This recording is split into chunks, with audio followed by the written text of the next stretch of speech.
Hello, Jordan Chariton, live status coup. Hope everyone is having a good day in these trying times. If you've noticed, I have taken off my hat and I guess you could say fixed the debacle that's on top of my head. Uh, Again, do not cut your own hair unless you know how to do it, including with apparently there's different number blades, which I wasn't aware of. But I just got it, I guess, fixed. My hair was so messed up that they could only salvage whatever this is called, a frohawk. So bear with me and feel free to leave your comments if this looks good or is a disaster on the top of my head. But smash that like button, share this live stream. A lot to do, and frankly, a scandal. Hold on. You must have misheard me.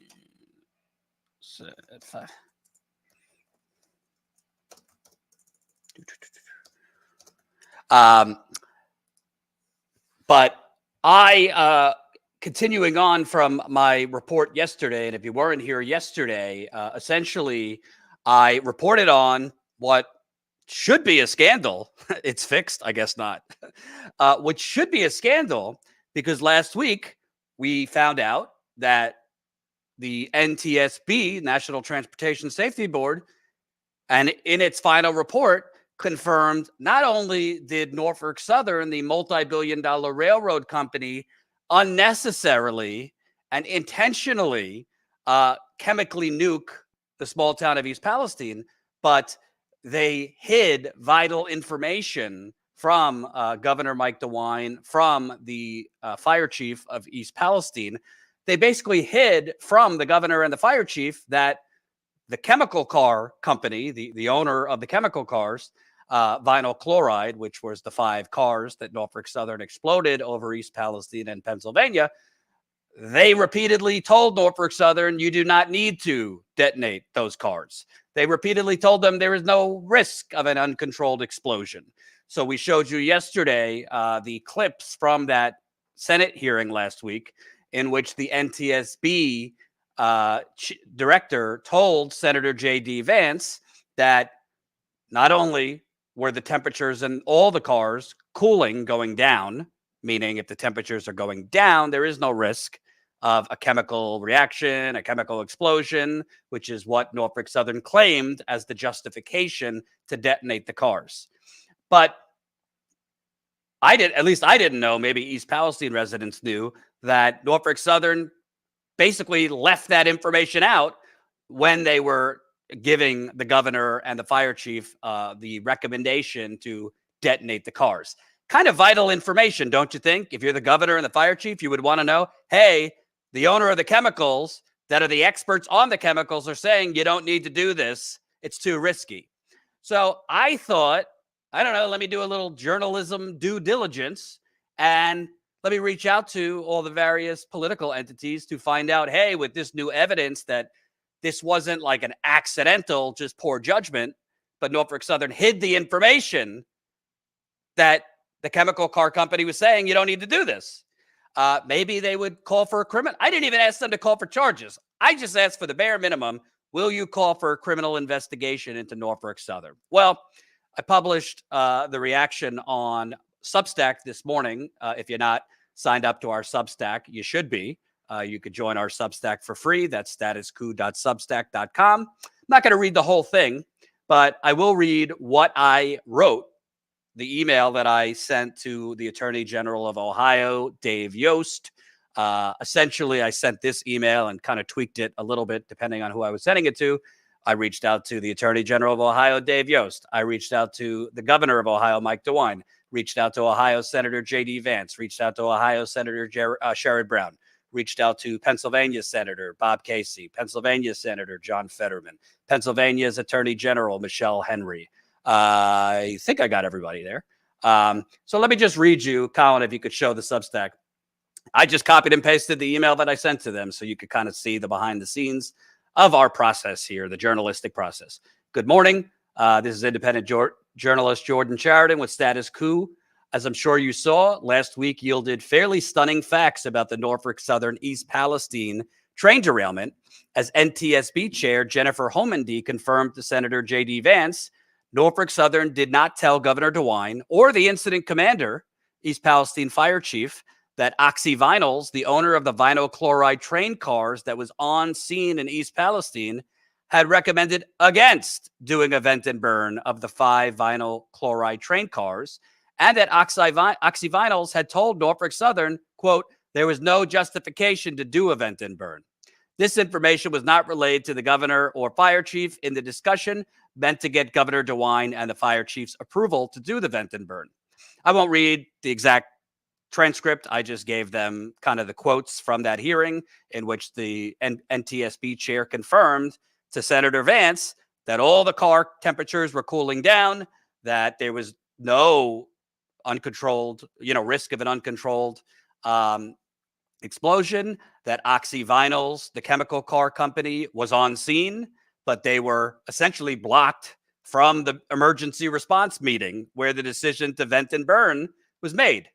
So I'll read this part from Senator Vance. So declining temperatures, you would think, and stabilized temperatures are consistent, not with something that needs to be exploded, but with something that can be dealt with in a slightly less catastrophic way. Is it true that the chemical shipper Oxy Vinyls concluded that the reported and stabilized tank car temperatures were too low for a runaway chemical reaction, meaning the sort of thing that could lead to an uncontrolled explosion?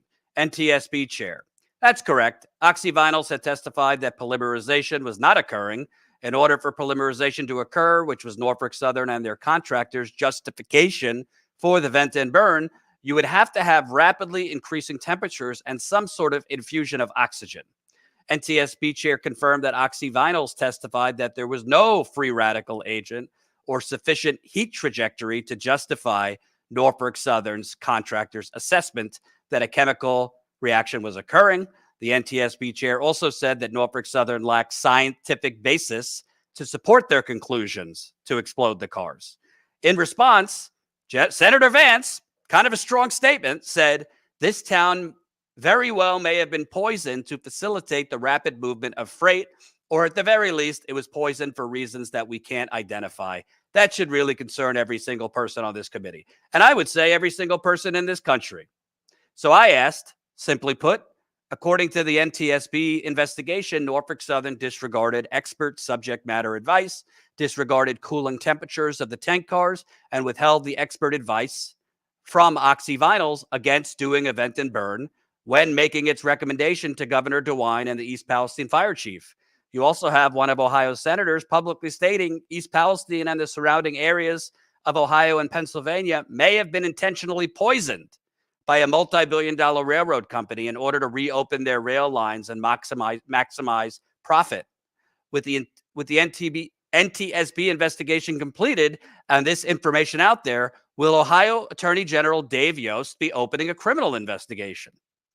So that's basically what I asked the Attorney General of Ohio.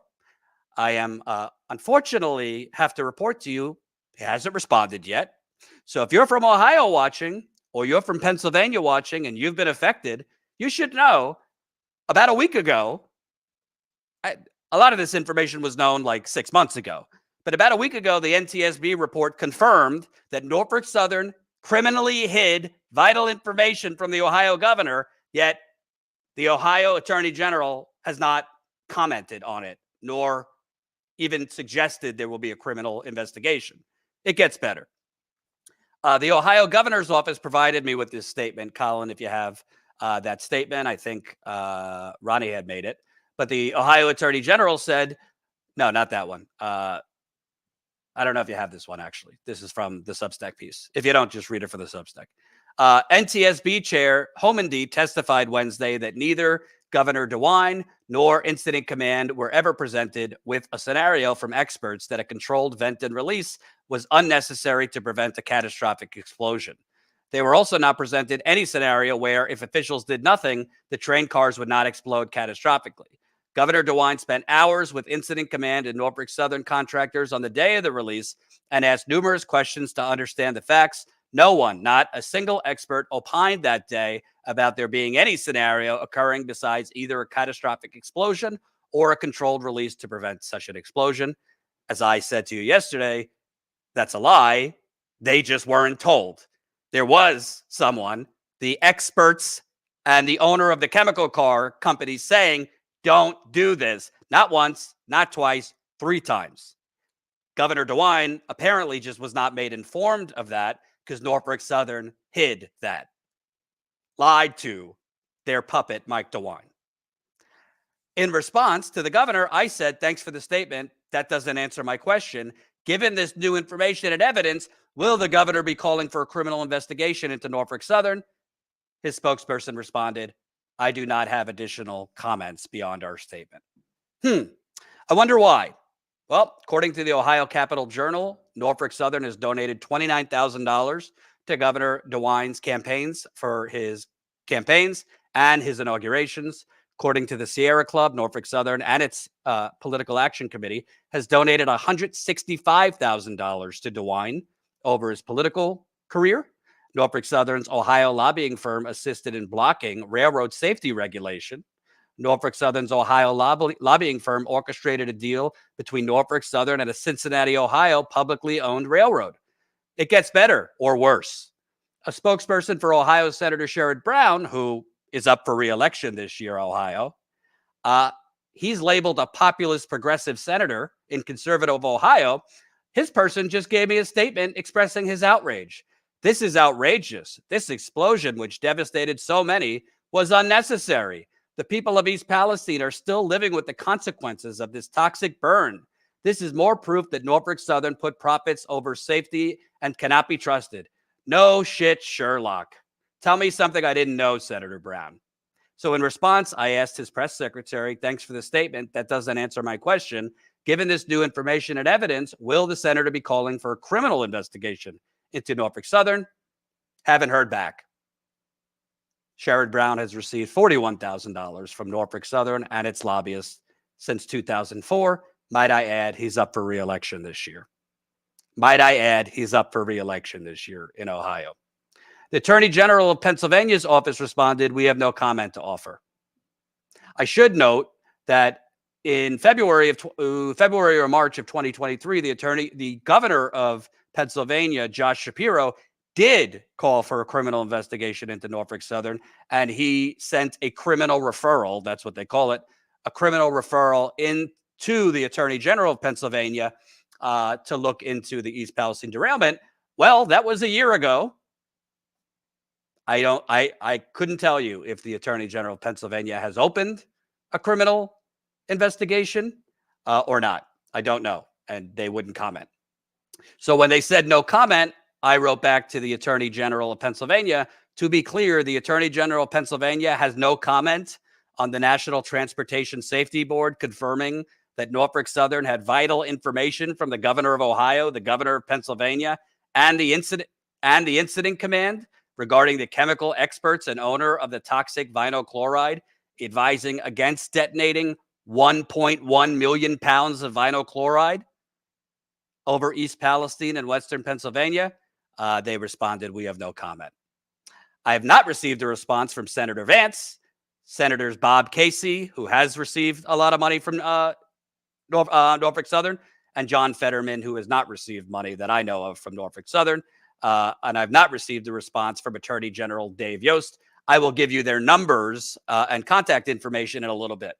But I wanted to start with that. We're going to bring in residents of East Palestine because I think it's important to show, in fairness, as they say, it's never too late to do the right thing. But a lot of this information has been known not just for a week. We're talking 6, 7, 8 months. The owner of the chemical cars that they exploded, oxyvinyls, they testified in June of 2023 that they had repeatedly told Norfolk Southern before Norfolk Southern detonated these chemicals, you don't have to do this. There's no risk of an explosion. So if the Ohio Attorney General was paying attention, if the governor was paying attention, if any of these politicians were paying attention, they could have called for an investigation then. But even if you wanted to give them the benefit of the doubt that they weren't aware back then, they're certainly aware after a Senate hearing where the National Transportation Safety Board goes over its final report that says Not only did this railroad company do this intentionally and unnecessarily, but they hid the most crucial information from the fire chief and the governor. And you have Senator Vance saying straight up, it seems that this town might have been poisoned to more quickly reopen a rail line so that we could maximize profit. I'll get back to what I want you to do in a bit. Smash that like button. Wanted to bring on East Palestine resident Stella Gamble. You have been sick on and off since this happened. Now your grandkids are sick. And I know that this has affected you and your loved ones greatly. First, let me ask you, how are you feeling and how are your grandkids feeling? I'm feeling terrible. My 18-year-old granddaughter just got out of the hospital. She was in the hospital for a week with unexplained seizures. They have no idea what caused them. They tested her for everything, MRIs, blood work, CAT scans, found no cause for them, but they won't test for any chemicals. They won't even acknowledge or address the chemicals in any way, shape, nor form.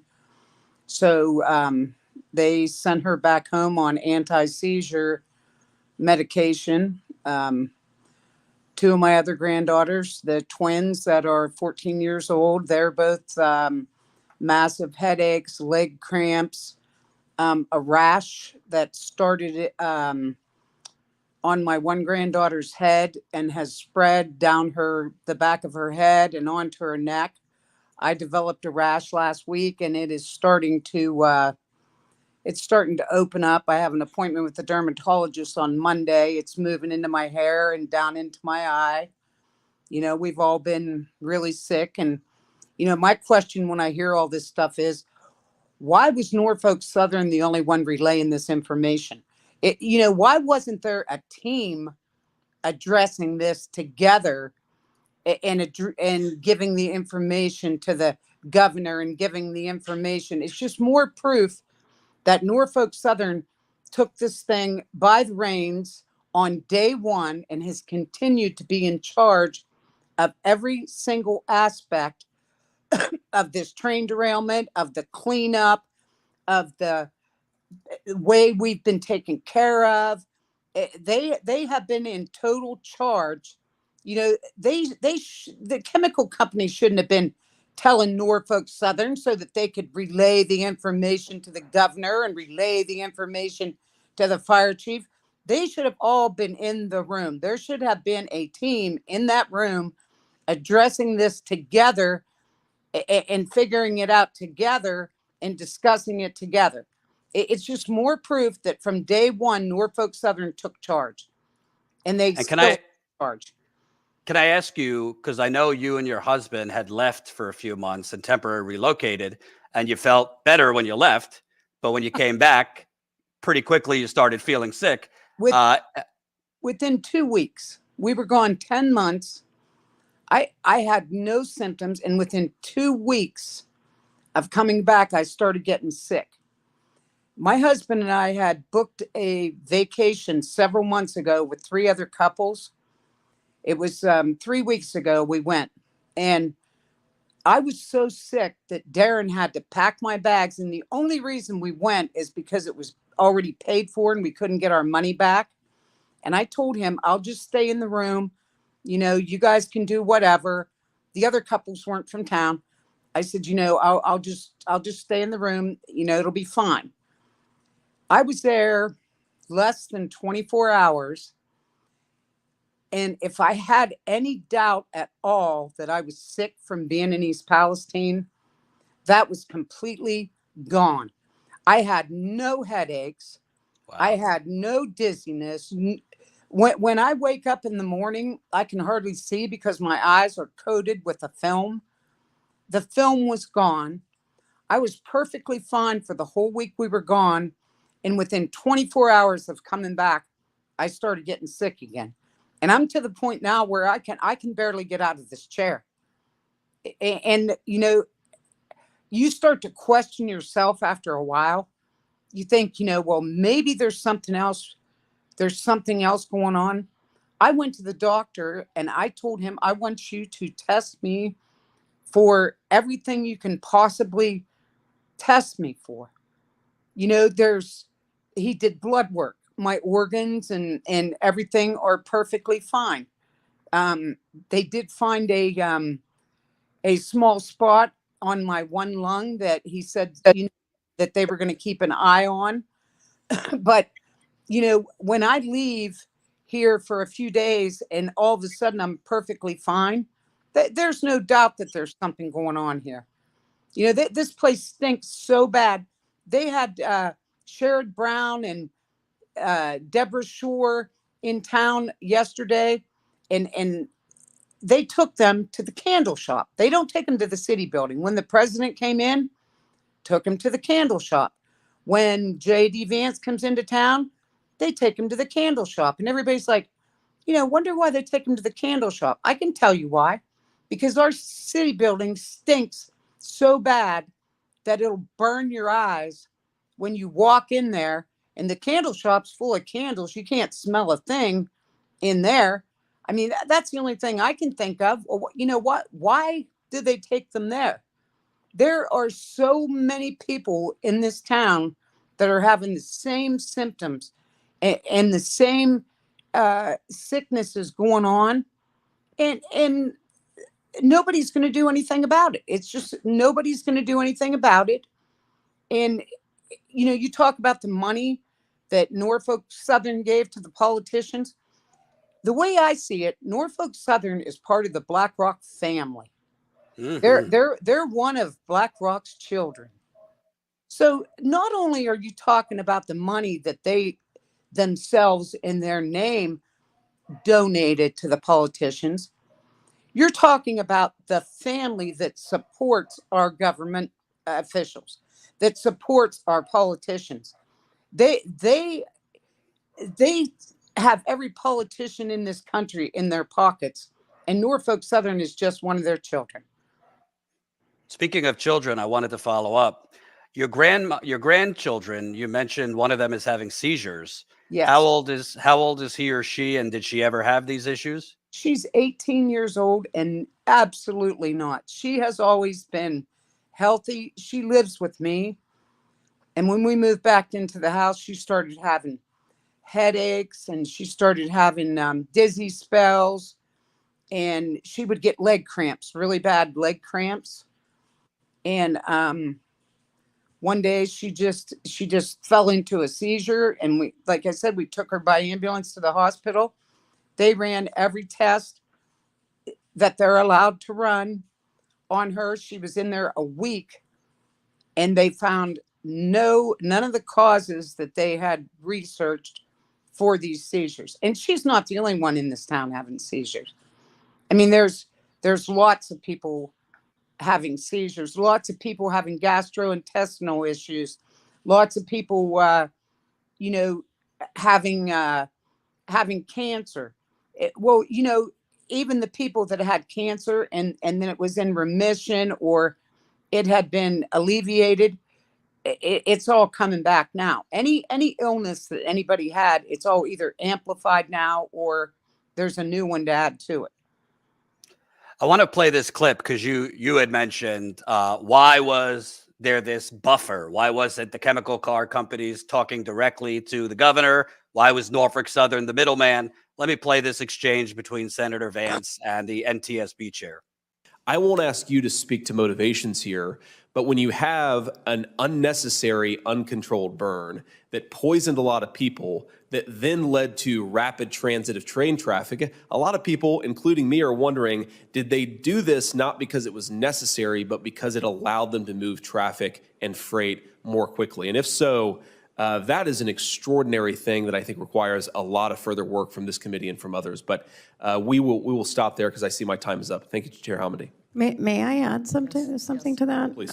Senator, it's even, you know, I would say the factual information in our docket shows that Oxyvinyls was on scene and providing information to Norfolk Southern and their contractors on the 4th, 5th, and 6th They informed them that polymerization, they believed polymerization was not occurring and there was no justification to do a vent and burn.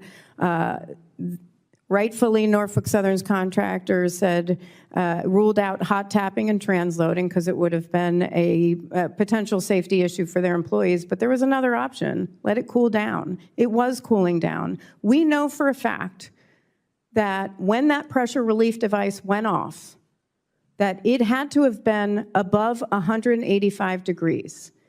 Later, much later, over the course of 22 hours, that tank car was cooling, not to mention the other 4 tank cars that were only between 64 and 69 degrees. So Oxyvinyls was on scene providing information to Norfolk Southern's contractor, who was in the room when the decision was made, and when advice was given to the governor of Ohio, to the incident commander. They were not given full information because no one was told Oxyvinyl was on scene.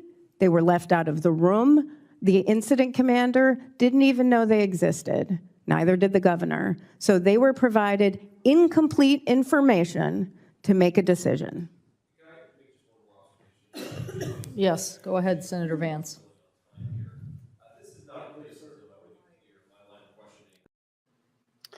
Not that this will fix your headaches, not that this will fix your rashes, not that this will fix your crippling fatigue or your daughter or your granddaughter's seizures or any of that. But I do believe in justice. What she just described is a criminal cover-up. It's a railroad company that basically prevented or knowingly poisoned or allowed the poisoning of a whole, more than just your community, a whole region, by blocking the rescue choppers, by blocking Paul Revere, for lack of a better word, from, I blame the governor too. I don't know why he wasn't asking, well, who can we talk to other than Norfolk Southern? Who owns the chemicals? He should have been asking for them to be in the room. But it seems that Norfolk Southern blocked the one entity that should have been making the suggestions on what to do from being part of this at all. Wouldn't anybody have asked for a chemical expert? What wouldn't the governor say, hey, you guys are in charge of the railroad, but we need to talk to somebody that knows chemicals? I would, and I'm not the governor. You know, I'm not the brightest crayon in the box, but I would have, if I were in that position, I would have said, I want to talk to somebody that knows about chemicals. You know, it's just unbelievable to me that Norfolk Southern has taken the reins of this whole thing. You know, it's a joke. They are the ones that come up with the plans and submit them to the EPA. You know, the EPA said, well, we're not doing anything about the creeks because we're still waiting on Norfolk Southern's plan. Okay, they waited a year. You know, why is Norfolk Southern been the one calling the shots through this whole thing? They're the ones that came up with the cleanup plan. They're the ones that decided who was going to get relocated and who wasn't. They're the ones that decided, you know, whether the train was going to get. It started from day one. They took charge, and nobody tried to stop them. Nobody tried to stop them. It's like somebody coming in and burning your house down, and you putting them in charge of the fire investigation. You know, it's common sense. It's not rocket science.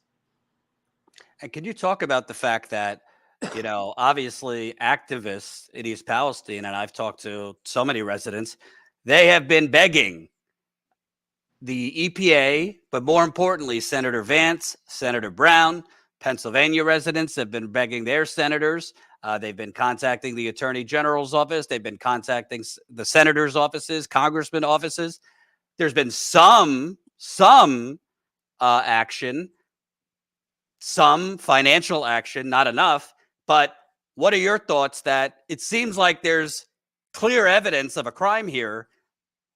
that came a week ago, but we don't have one politician, not even the governor, who apparently was lied to by the railroad company.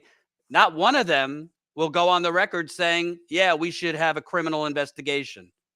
Okay. To me, that's pretty cut and dry and clear as the summer skies. It's all about money. It's all about who finances them. It's all about who puts their agendas through.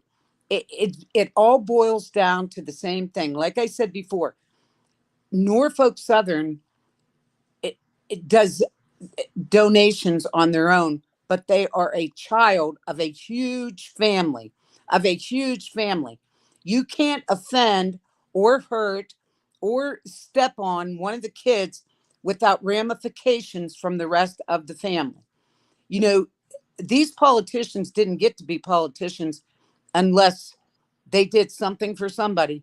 The guy next door just doesn't run for office because he doesn't have enough money. It's he who spends the most money that wins the elections. Their money has to come from somewhere, and without that money, they can't continue in politics. They can't even get into politics. And to me, that's the bottom line. Stephen Lester told us that from the first meeting that we ever had, the 2 or 3 days after we came back, after the evacuation, that this would never, ever,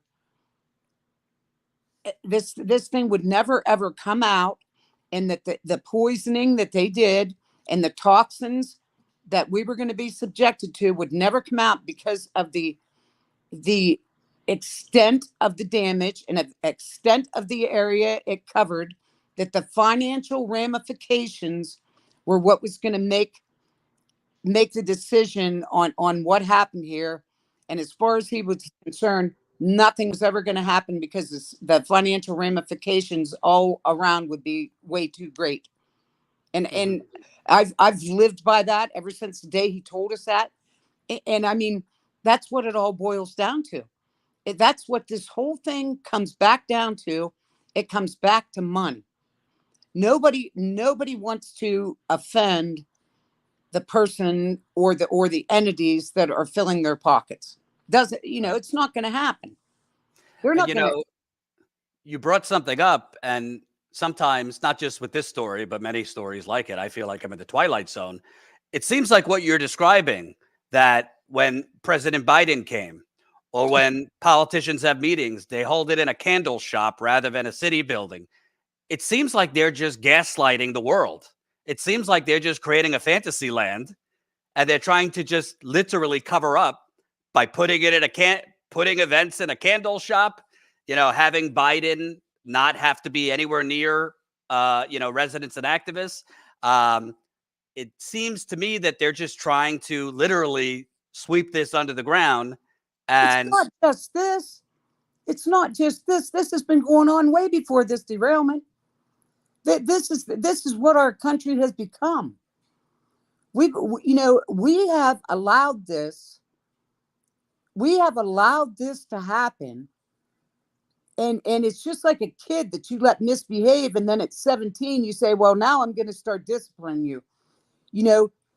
What are we going to do about it now? Our whole government is full of these people. Our whole country is run. It's the same principle as, we're giving billions of dollars to Ukraine. Ukraine uses that money to buy military equipment from BlackRock-owned companies in the United States. So we give them the money. They send the money back. That we give them the taxpayers' money. They send that money back by buying products from companies that don't pay taxes. It's money laundering. They should go to prison for that. But this is how our country is now, and this is how it operates. It's also underhanded, and it's like we're being run by a whole. Our Congress and Senate is full of criminals. Norfolk Southern's not the only criminal here. Everybody that has aided and abetted Norfolk Southern is just as guilty as what Norfolk Southern is. If I let you, rob people and I allow it to happen and I turn my back on it, I'm just as guilty as you are. And this is how I feel. I think our government is just as guilty as Norfolk Southern for what they are allowing Norfolk Southern to do to us. And I said from day one, you know what? We're 4,000 Appalachians.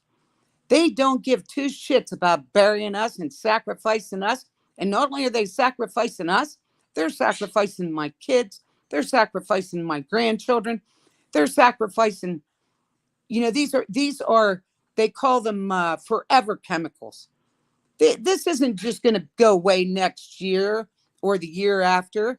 When these kids that are 5 and 6 years old are 15 and 20 years old, they're going to pay the price for what this Norfolk Southern and the government has allowed them to do. We have still to this day not even so much as gotten a bottle of water from our federal, state, or local government. Nothing. And my last question, Norfolk Southern has tried to make it seem like they've been so generous. And if you sell your house, they'll make up the difference. If, you sell it for less than or you lose money on your house, they'll make up the difference. But they're not offering to pay for permanent relocation for residents. They're not offering to pay for lifetime health care for residents. What are you and your family going to do? Because obviously you're worried about your grandkids, your children. Do you have the ability?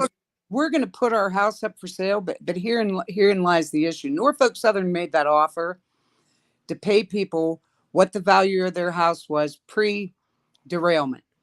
All right. Our tax assessments in Columbiana County were probably years behind.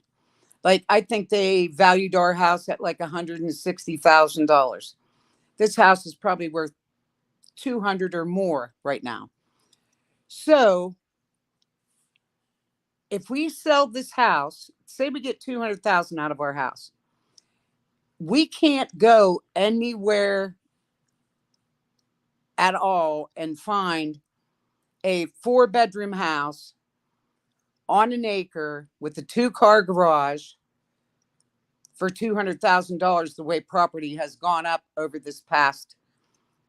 Property is absolutely ridiculous. We can't find a mobile home on a slab for under $160,000. I have no idea what we're going to do. We're thinking about maybe moving to North Carolina, South Carolina, and that's going to entail Darren and I selling everything that we have, not just our house, his motorcycles, his, our gun collection, our classic car, everything we have. We're going to have to sell it, and we're going to have to take our grandchildren with us, and then we're going to have to figure out how to get our kids there too. We're going to have to take everything that we have worked our whole lives for, and we're going to have to give it up. And what we're going to get in return is probably not going to even come close to what we have now. But we have no choice. We can't sit here. I'm sitting here, hey, excuse my looks, but I'm being poisoned. I wake up every day. My eyes are matted shut. My grandkids are calling me grandma, grandma. That stuff's spreading down my neck. I don't know what to do. You take them to the doctor. Doctor doesn't want to hear anything about chemicals. They will not address. They will turn their head, totally ignore if you say anything about chemicals at all. I've got my 18-year-old granddaughter laying up in the hospital crying. Granny, I said, Jenna, you're going to have to go somewhere else. You can't come back home. You're going to have to go somewhere else. Granny, where am I going to go? Where am I going to go? I just want to be with you. I don't care if I'm sick. What we have no choice but to get those kids out of here. And if that means we got to sell everything that we have and everything we've worked for, then that's just what we're going to have to do. And we're going to have to do it real soon. Actually, Darren was doing a few more things to the house, and we're probably going to put it on the market next week. Although there are right now, there's so many houses for sale in town. They're not getting any showings anymore. You know, at first they were selling like hotcakes. LLCs were buying them. You know, that was just another ploy from Norfolk Southern. These LLCs that were owned by Norfolk Southern were buying the houses just so it looked like, East Palestine was thriving. And, now nobody's going to buy a house here. Right. So that's what our intention is. We're going to sell, and we're going to sell everything we've got, and we're going to take and, we're going to get what we can get and get our grandkids out of here, and then we'll have to figure it out from there. I'm sorry you're having to deal with this in what should be your, golden years, and you should be resting and enjoying your grandkids, not dealing with being poisoned by a multi-billion-dollar corporate Goliath. But that is America. But we will stay on it, and I will keep on these fucking politicians who seem to only represent Norfolk Southern, BlackRock, and Vanguard, which is all part of the same. Believe me, they know me by my first name too, because I email them and I call them and send them middle fingers and everything I can think of, and call where, I call them out every time I possibly can. And I encourage the grandkids to do the same thing, and everybody that I can, I encourage them to do the same thing. And believe me, we so appreciate Status Coup. I mean, you guys have gone above and beyond, and I can't say enough about Lewis. We'd just like to keep him. You guys have been there for us, and believe me, you are appreciated. Thank you. Rest up. Have a good night. All right. Thank you. Bye-bye. Yep. How is that not the biggest crime of the century? I'm not even trying to be dramatic. How is this not crime of the century kind of stuff? You watch Dateline NBC or 2020 or these murder mystery shows, and they cover individual crimes. Do you even think that a Steven Spielberg or name your famous film director could come up with a script this fucked up and corrupt? But we're not finished. I have another resident coming on. And also, I am going to give you the phone numbers to all of these criminal politicians. I am going to tell you to harass them. Not violently, but I am going to tell you to harass them. Everybody watching on YouTube right now, everybody watching on Twitter right now, do not allow these corporate sociopaths, these politicians, to get away with murder. I want you to call them. I want you to email them. I want you to call them and call them and call them and call them. And if they don't answer, I'm going to start giving out the press people's numbers. If you're media, you're not supposed to give out the press secretary's number to the general public. That's only for the media. Well, you know what? If you're not going to do the right thing, and you're not even going to give an answer on whether there should be a criminal investigation into this, then I'm going to give the number out to the people, and your phone could get blown up. I'm talking to you, Mr. Tierney, the press secretary for Governor DeWine. I'm talking to you, Senator Brown's press secretary, and on we go. Joining me now, Ashley McCollum, who has been on with us many times. I didn't want to put you on with Stella because obviously she could go on, understandably so, for a while, and I wanted you both to have. She's on point, though. She is on point. And there's something that I wanted to bounce off of what she said. So I was given the Norfolk Southern Intermittent Value Assistance Program. So it sounds great, right? And we sell our homes, and if we sell it and they make up for that little bit, we actually lose everything. We have nowhere to go in between, because right here it says, in order to receive compensation, you must sign an agreement to release property claims, which will be available soon, and doing so will affect your legal rights. So I mean, we can't meaning you can't sue us if we even help you a little bit. Yep. And that's kind of how it is, bouncing back and forth, and it has been. So it's always a stipulation with them. She said something so strong, and we'll definitely clip it. She said, we're a town of 4,000 Appalachians or whatever. They don't give a fuck if they just bury us. And I couldn't agree more.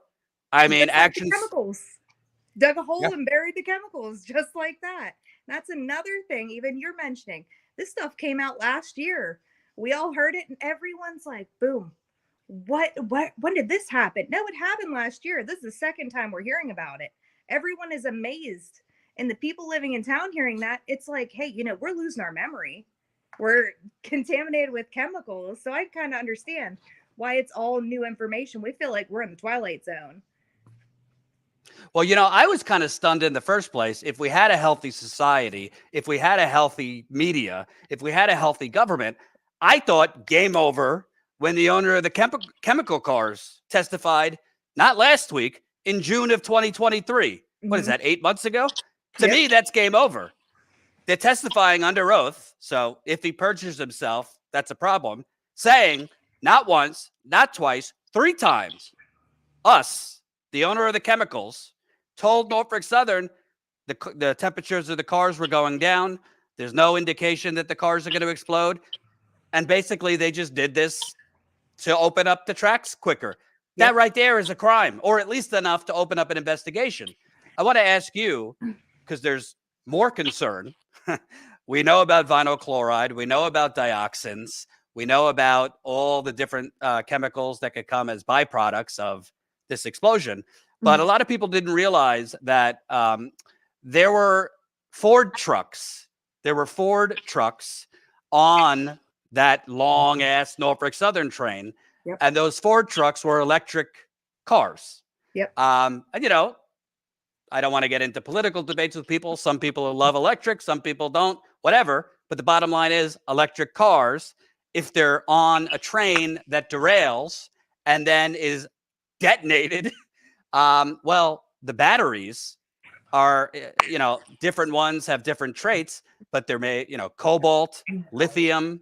And when that burns, that could produce its own set of very, very treacherous chemicals over a small town and a region. Can you talk about, well, first let's show, you provided that. You provided this to us, or I don't know, somebody provided it to us. But here are the trucks in the yard, in the rail yard. Colin, if we could show that.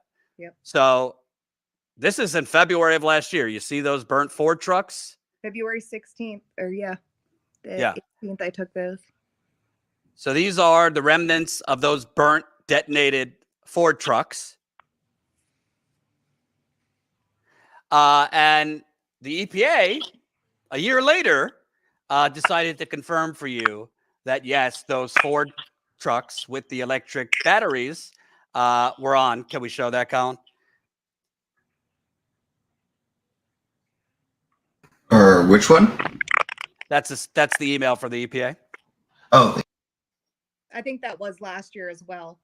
Yes, there were vehicles on the train that burned during the derailment. We do not have information on the models of the vehicles, but believe they were part of the cargo from the train. I'm just the EPA. I don't have the information on the models. I could just pick up the phone and find out. They were also on the manifest that Norfolk Southern put out. Listen, I'm not going to bullshit that I'm some chemical or electric battery expert, but I do know lithium, cobalt, you mix that shit, vinyl chloride, butyl acrylate, and all the other stuff that was on that train. You have done some research. What have you found? Well, there was also silica that was burning in that. So in between what they said, the cars that were on fire, and the statement that the EPA put out, they had a zoomed in image. When you zoom out of that image, there's 10 cars behind and 10 cars in front. More on fire than what they're claiming, but it's in that zoomed in image. Anyone that looks back over the pictures, they're going to be like, wow, I didn't realize how many cars are actually on fire now. And it's the same thing going back to that Twilight Zone thing. Like, this has been out here. Like, these pictures have been there, but there's silica. There is polystyrene. So your to-go containers, you can't burn that in large amounts. So there was, I think it was liquid they had. So that burned with it. I just want to answer this. I just want to answer this person. You would think you could just check the VIN numbers for the car bodies. That is if you could make out the VIN numbers, because they mostly were burnt off. Yeah. I looked over Lewis and I looked over the whole line of cars trying to make out numbers. They're burnt. They're gone. Yeah. Anyway, go on. I think there's only one that's actually distinguishable. I mean, it's hard to tell too, and they're an accordion style. So you don't know which one's pushed where, but they were visibly on fire. So all of this, from the time the derailment happened, when this was all in a straight line burning on fire, this was all going up into the air. And then they decided, we're going to have this explosion. Not only one, they had two. So the second portion had these Ford batteries in it. So they detonated that. And I think that's highly illegal. You cannot burn lithium ion batteries. And we think it was a type of EV battery. So now we have all of these symptoms. And right now I'm on 95 symptoms that these residents have. I even talked to someone today that has blistering on his hands. A lot of kids are having blistering. Seizures are going on everywhere. A lot of this stuff lines up with what is in batteries and what would still be there. And I'm sure you heard Stella talking about the fact that it seems that a lot of official events are being held at a candle shop rather than official buildings. I like candles. If I take a bath, sometimes I'll use some candles, but not for like government meetings or to have the president of the United States there. Yep. Is there some reason you would think that they'd want to have it at a candle shop? That water runs right underneath that municipal building. So all of that contaminated creek water. Mm-hmm. And even people that worked in the building, they said it was overwhelming to them. They won't say it to anyone else, but people that work in that building can't handle it. And when you walk in and look, they have purifier after purifier. You can hear them running. You can't even be in there without your eyes burning. And all these purifiers are going. But we can live there. So this is all theater. This is all just one giant, literally a cover-up. We're not going to go in the buildings. We're not going to hold public meetings, but we will have Norfolk Southern sponsored Easter egg hunts. We will have Norfolk Southern paid for barbecues. We will put out public relations that everything's fine. We'll have Biden parachute in for an hour and a half, not even talk to the activists like you. And he'll say, we'll continue to hold Norfolk Southern accountable when literally the NTSB just came out and confirmed Norfolk Southern lied to the governor and the fire chief, hid the most critical life or death information from them, in my view, committed multiple crimes, but we're not even going to call for not even charges, an investigation. To me, I don't know if there is literally a term for corporate manslaughter, but I believe this is corporate manslaughter, and I believe the government is the accomplice. And I got to tell you, I don't want to sound cheesy because I'm not that old. I worry for the children and you, but I'm really worried for the children. I mean, your body's not even fully developed. Your mind's not fully developed. Nothing is fully developed. And you got all this shit. Stella, I mean, I didn't say this to her because I don't want to be rude. She looks worse than the last time I spoke to her on camera. Yeah. She looks frail. Sometimes we've seen you on any given day. I've seen it in Flint too, where I met people in 2016 that every year I go back, it looks like they've aged 10 years. Yeah. Through no fault of their own. Yet, I mean, I don't want to have a misery competition. Of course, we should be covering what's going on in Gaza. Of course, we should be covering, other important stories. However, when there's a mini Chernobyl in America that seems to be actively still going on, it's not like this happened a year ago and everything's calmed down. I mean, the guy running for congressman, Dr. Rick Sy, he says on some days his eyes burn. Some days, particularly when it rains, it stinks. You got residents saying seizures are going up as we speak. I don't even want to see. It's hard to measure because obviously, if you're measuring deaths since the East Palestine derailment in the county, it's hard to compare them before because during COVID, obviously, we're past that. We're past COVID. Okay. So our deaths are past COVID at any given period of time. So we've seen more now. And I could only imagine the hospital visits. If you would put that and count that, it would be unreal to see how many times people have went to the hospital. And can I ask you, Because if I lived there, I'd be all over this every day. I'd be living and breathing it, and my wife would probably my wife would divorce me without a doubt. However, is any media investigating this there in the state, locally? No. I don't understand. I mean, this is a story of a lifetime. And we have the And same journalist in the same news articles every day here. So we have one woman that hangs out with EPA in Norfolk, and she writes basically everything that's put into the papers. that they tell her. Yeah. I've talked to her once and she wrote something, but it was because I was collaborating with Brown's office to get that tax paper pushed. So we didn't have to pay taxes on this. But other than that, she hasn't covered almost anyone or anything really going on that is going on with the residents. Like, we hear ambulance coming from over our direction. We're 9 miles away going to East Palestine because East Palestine doesn't want to answer their own calls. And they're sending out EMS over there, talking to people that have respiratory distress, heart problems, seizures, and they're picking them up and taking them to the hospital for them. Like, this town is not doing anything for the residents at all. Could you talk about, because I don't know many residents more than you that has reached out to Senator J.D. Vance's office, that has reached out to Senator Sherrod Brown's office, that has reached out to Governor DeWine's office, that has reached out to the EPA. They get back to you. I know they watch you on this show and other media. I know you weren't like that political before all this, but what does it say to you that Senator J.D. Vance, I just want to be clear. Colin, do you have the clip of Lewis confronting Senator Vance in February? Give me like 10 seconds. Poor Colin. I'm on him. Welcome, new Status Coup member Adria just signed up. And I will have an announcement at the end of this. Go ahead. Anyone should be held criminally liable for the decision to detonate those cars. A resident I've been speaking with said that they spoke with the former Vice President Al Gore at one point, who thinks that something could be criminal there. But the ultimate decision to detonate the cars seems like it was unnecessary. Well, the NTS report is going to come out soon. One thing I'd say, and I should have mentioned this earlier, is it's really important that we not have a federal settlement with Norfolk Southern before the NTSB report. It's like, why would you try to memory hole and prevent discovery on an accident before you even have the accident report? Right. Look, we'll see what the NTSB report says. My strong suspicion is there were a lot of mistakes, whether they're criminal mistakes. I got to see more evidence before I can say that. See you guys. Thank you. Well, that was the beginning of February. He said he needed to see more evidence.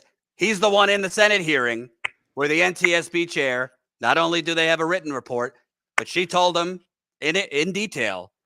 They hid information for the governor. They disregarded temperatures. The temperatures were cooling. They basically locked out the chemical company from the meetings. I could go on. You live there. Should your senator respond or say something about potential criminal liability here? I think he should. And I think he should meet with residents first, not meet with people in the town. And I actually just had a response back from one of the people in his office, said, send him an email and see if we can get that going for you. Because that's something I would like to mention. And they need to hear from the residents that are they're suffering. Like, people that have these rashes on their bodies, people that can't use their hands because they have blisters all over them.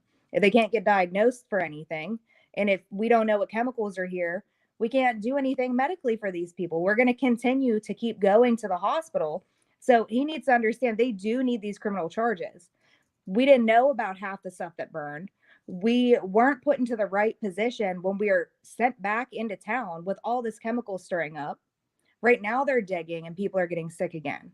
So we're never going to be able to dig in our yards ever. I mean, this should completely be a criminal investigation. Well, I also want to point out something important, and I got this from Flint, which, by the way, folks, I'm going back to Flint this weekend, so I'll tell you about that in a little bit. I'm not just calling for a criminal investigation because it's the right thing to do and we need some justice here. The reason, there's another important reason you need a criminal investigation, and I believe criminal charges.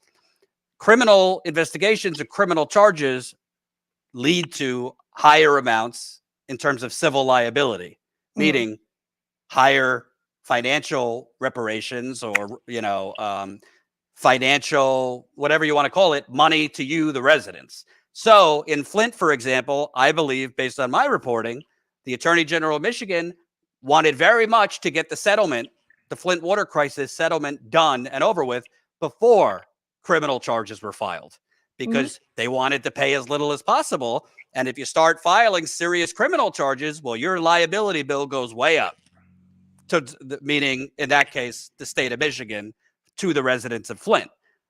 Here, there needs to be a criminal investigation for morality reasons. But if we find out, these Norfolk Southern people, they knew there was no reason to do that. They did it anyway. If we find communications in a criminal investigation among Norfolk Southern officials talking about how much money they were going to lose if they didn't speed this up, your liability, meaning the money you rightfully deserve, goes from, here to here. Yeah. And that's, in my view, in a lot of reasons why you're hearing nothing. I think Stella made a great point. It's not just the direct money that Norfolk Southern donates to Mike DeWine, Sherrod Brown, I don't know about JD Vance, Bob Casey, all of them. It's BlackRock, which owns Norfolk Southern. It's Vanguard, which you financial people know what I'm talking about. So it's all one disgusting cabal of corporations in bed with politicians. I mean, even at the bare minimum, you could say, I think this needs to be looked at criminally, even if you don't mean it, and even if you're not going to do anything to support it. So I don't know. I'm not you, but as a resident, I would have to think you must feel super dejected when your only lifeboat is these senators. That's really the only people you could reach out to, or the governor, and they won't even respond. Yes, there needs to be a criminal investigation or criminal charges after the federal government just said, they basically nuked you. Yeah. And they're not doing anything about it. See, we don't want to play Monopoly. That's what it is. Everyone that comes in is employed and has worked with the company. Anyone doing this cleanup that's a contractor has worked with Norfolk Southern in the past, has criminal charges. They have stocks in these companies. Like, if you look into the stocks that are owned with these companies, it's all monopolized. We just need to get people out before they're dead, because then I'm going to sell my house to someone else. They're going to get sick. We have people on Facebook saying they just moved in. They want their air ducts cleaned, but Norfolk won't cover it.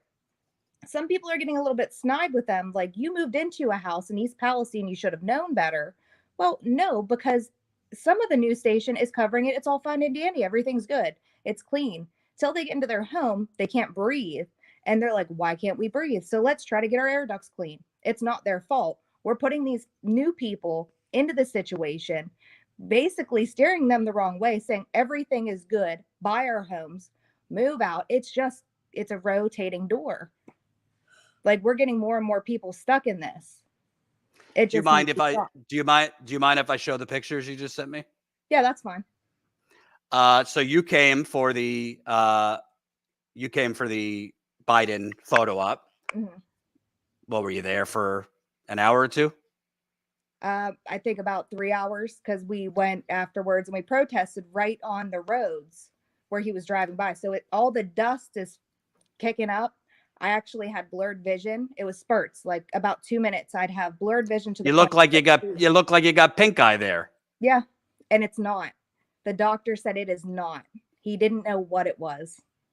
And I assume you were not like that before you came into town. Colin, can we show the other one? Yeah, this is pretty obvious that you have chemical irritation in your eye. Yeah. You're not having that before you come into town. Hey, maybe that's why Biden didn't show up for over a year. Maybe his doctor said, let's sit this one out for a while. Yeah. Let the poor folks in flyover country deal with it, but we can't send you in there. And I'm still in a hotel because I cannot. Let me go back for a second. Obviously it's swollen, but does it itch? Is it burning? Nope. It just felt like it kept getting more and more swollen. And the first day on Saturday after Biden came, it felt like someone was pushing a needle into my eye. Then I was having blurred vision. I thought I was having stroke symptoms. My doctor told me to go to the ER. I went to the ER. Then after I went to the ER, my eye just progressively started getting worse. Then I went to a walk-in clinic and they said, there's no bacterial, but we can't figure out what it is. Looked in my eye. I don't know. They gave me drops and it went away after 2 days. It went away when you left. Yeah. And talk about we're now over 13 months after this, a year and a month, and Yeah. you're still living in a hotel with your kids. And I'm going to have to pay for the bill the next round because it's a back and forth battle with Norfolk because they don't think anything's wrong. But they want my medical records, which they have now, which I didn't feel comfortable sharing, but I had to. Why am I going to go back and live in that or watch my son suffer like that? I know I'm suffering. Why would I want to put him there? Like, it doesn't make any sense. And they're not working with us. I mean, I don't want to sell my house to someone. They're going to get sick. I can't move anywhere in between if I do sell my house. And just like Stella said, you can't get anything that's reasonable. Our house that we have 3 bedrooms, 2.5 bath, 3-stall garage, that's like $250,000.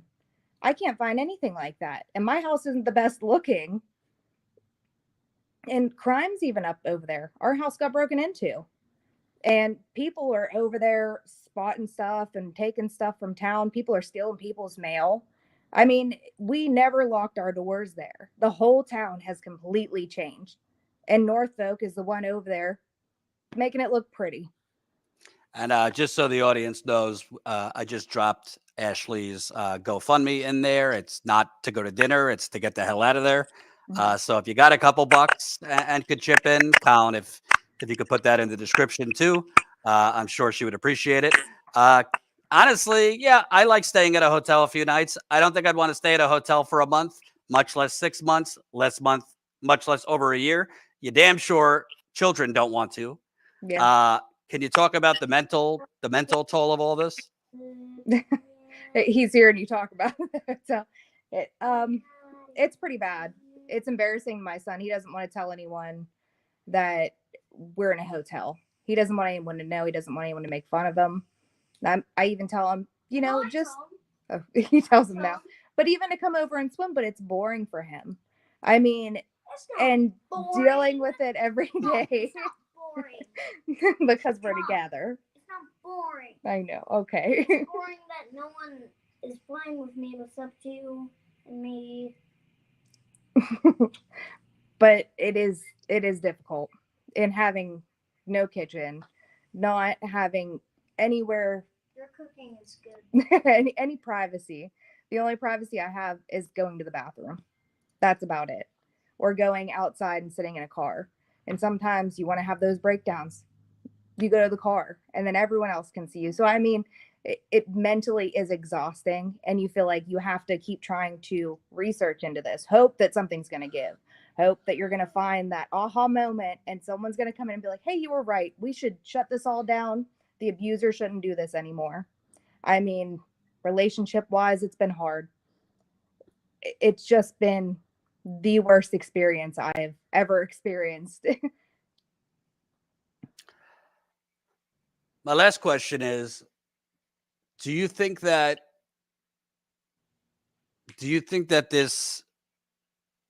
what is the hope now that you don't become Flint? I don't mean that in a nasty way because I obviously care a lot about Flint. What do you need from the rest of us so that we're not sitting here talking about the same things 2 years from now, 5 years from now? It's about to be 10 years in Flint. Obviously, it's a different situation, but at the end of the day, poison is poison, whether it's through the air, the water. What do you need from people? Because I tell people, if you're watching, and I know YouTube, by the way, I think YouTube has now in its search SEO been suppressing the phrase East Palestine. I don't know if it's because it has Palestine in there. We went from like 1,000 live viewers for East Palestine to like 200. But anyway, I know. What do you need from people? Because I think everybody needs to act like this is their own neighborhood, because it can be.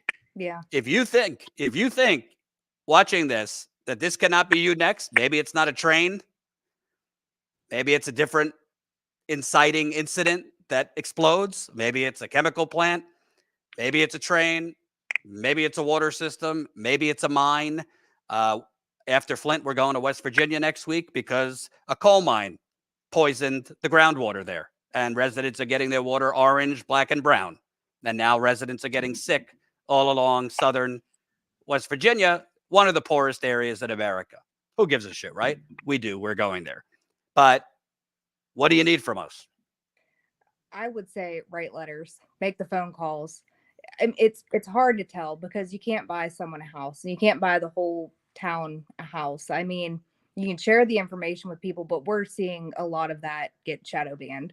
So, I mean, even looking up my name, you can't really find anything unless you put East Palestine behind it. So if you share anything East Palestine related, maybe not say the name and say, you know, a town that's in need or the disaster that happened in Ohio, something like that. So people can see it because we're not getting anything out there. We're really suppressed. Just make those calls, send emails. If you want to do a handwritten letter, those actually get people. I'm going to start doing more certified letters and sending those out and getting the stuff that people are saying and wanted to say to Biden, sending them out to everyone. Absolutely. Absolutely. I'm going to let you go because I have numbers to show the audience and I don't want to bore you with that. But we will definitely stay in touch. And everybody, like I said, if you can chip in, you know, obviously everyone's struggling and not everyone has funds. If you're going to donate to Status Coup, don't do it today. Donate to Ashley, help her out. Because honestly, the mental toll of this, I can't, I've never gone through it, but I've seen enough with Flint and other places. The line between your mental and physical health is very thin.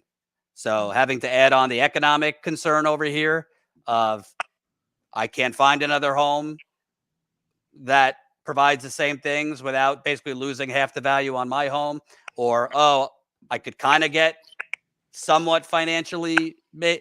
I don't want to say financially made whole, but at least break even and allow Norfolk Southern to, you know, split the difference. But then I have to sign away my legal rights to sue them for poisoning me. There's just a lot of moving parts and moving elements here. Thanks, Ashley. Thanks. Bye. Yep. So I'm giving you a little homework here. And I know everybody's busy. So if you can't do it tonight, well, don't do it tonight because it's after 5 o'clock. But if you can do it tomorrow, even if they give you lip service, I want politicians to be annoyed. I want politicians to be uncomfortable. I want politicians to feel peacefully harassed. Colin, let's show some numbers here. So these are all the numbers you need. And if there's people I'm forgetting, then we'll, you know, you could send me their numbers. This is the Ohio attorney. You're going to have to go back and kind of pause. So pause. Ohio Attorney General Dave Yost. You could even take screenshots if you don't want to write it down. So those are the various numbers. And ironically, the AG cares email. He cares so much, he's letting a multi-billion-dollar corporate criminal off the hook by not criminally investigating their crimes against the people that he's supposed to be the top lawyer for. So that's the Ohio Attorney General. We'll also put these in the description. So if you don't have time to write it down or screenshot, that's fine. Here is the Ohio governor who, if he had any integrity, Norfolk Southern lied to him. They hid from him that the owner of the chemical cars repeatedly said, don't do this. You don't need to do this. They hid that information for the governor. That is a crime. There's a number. Keep going.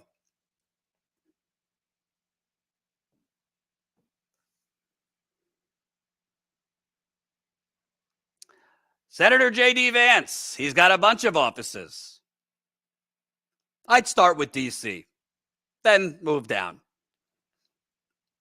He says he needs more evidence. Well, if sitting in the hearing being told by the NTSB, yeah, Norfolk Southern didn't need to do this. Yeah, Norfolk Southern hid the crucial information. If that's not enough evidence for him, then maybe he needs to be told by Ohio, Pennsylvania, and the rest of America, do your fucking job. Do your job. Keep going.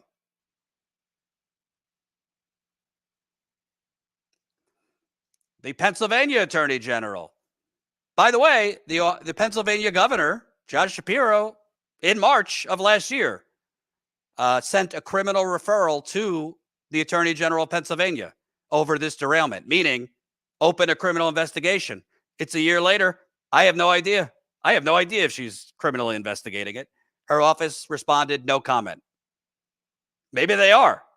If you are, why don't you just say so? All we got was no comment. Let her know if you think the poisoned people of Pennsylvania, because it's not just East Palestine, deserve an investigation, deserve charges. Keep going.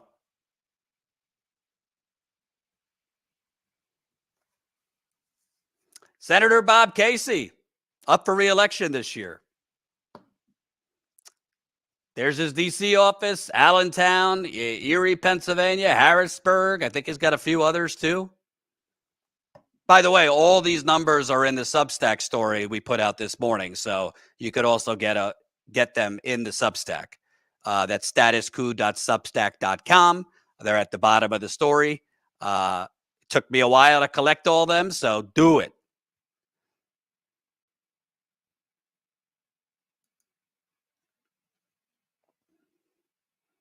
And there is Pennsylvania Senator John Fetterman, who, when he's not too busy saying Israel is super duper awesome and could do no wrong, there's his numbers.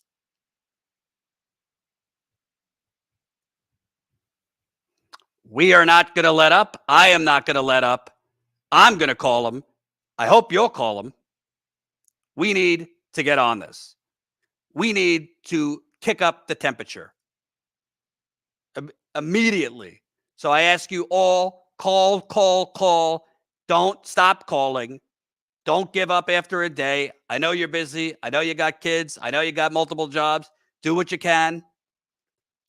Together, let's make them uncomfortable.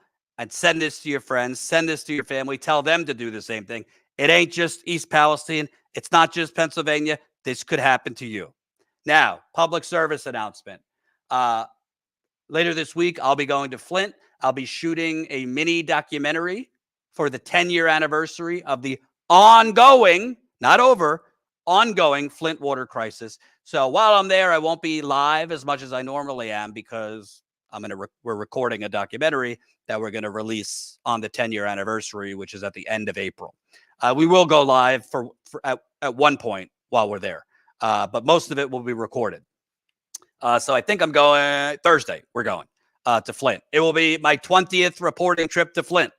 So I will be in Flint shooting a mini documentary. More on that later. I feel good about, it'll be released, how we're releasing it and all that. It'll be at the end of April. And I think it's very, very important on the 10-year decade anniversary to show this is still very much an ongoing crisis, just like East Palestine. After that, we'll be going to West Virginia to investigate this. Okay, guys, I lost signal. I'm going to show you. I'll put this on there. This is where it's running in. I'm going to get you a better look. It's easier if I video right there. It's coming. Look, it's already, I'm going to put in closer. It's already ditching. See the water coming out of that pipe up there? They run it straight into the creek, which them boys were told to do that. So, but look, I want you to look how dirty the water is. Now look, there's where the clear water is. It's dirty, it turns. Look at this. As far as you can see down through there. Look how dirty. Look at this. Look at this, guys. Look, the DEP doesn't give a shit about this place. Look at this. Yep. We're gonna walk on down through here. I know when I was driving down here, probably about a quarter of a mile, I looked and it was just as dirty. Yeah. Look at this, guys. Look. This is your DEP, babe. West Virginia Department of Environmental Protection. This is your protection. Look at that. Look at this. And you're going to tell me that ain't going to kill every fish down through there? Because this is going to run continuously. This ain't stopping. This ain't stopping. This is not stopping. Look at this. And it ain't rained in, what, Jamie, about 3 days, 4 days? So it ain't from rain. Of course, that's what the DP will say. Well, it just rained a couple days ago. Look at this. Look at this. That's some kind of oil-based stuff. If that ain't oil-based stuff, I don't know my name. Look at that. That right there is oil-based. Shame on the DEP. This is why the cancer rate's so high in this county. Stuff like this right here.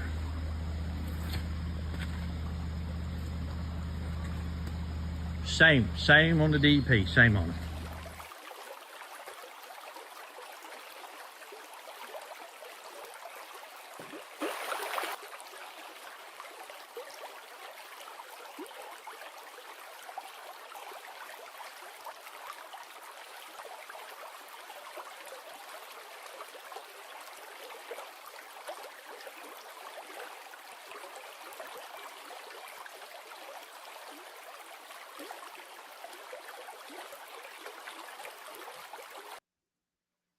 So that is Wolf Pen, West Virginia, Wyoming County, the southern tip of West Virginia.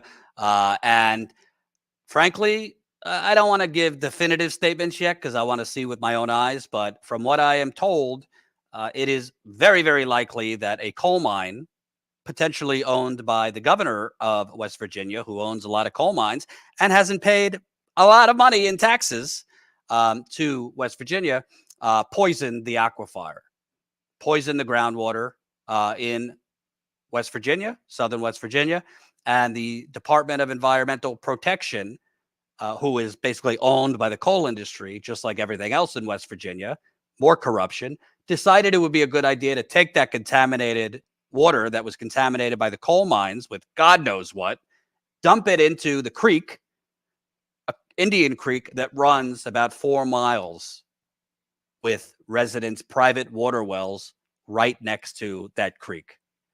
We're talking just 100, 200 feet next to the contaminated creek, where at least one independent test we saw that was independently tested had astronomical levels of arsenic, lead, and iron in the well water, which shows that contaminated, the creek water is contaminating the well waters. People are getting sick in this area.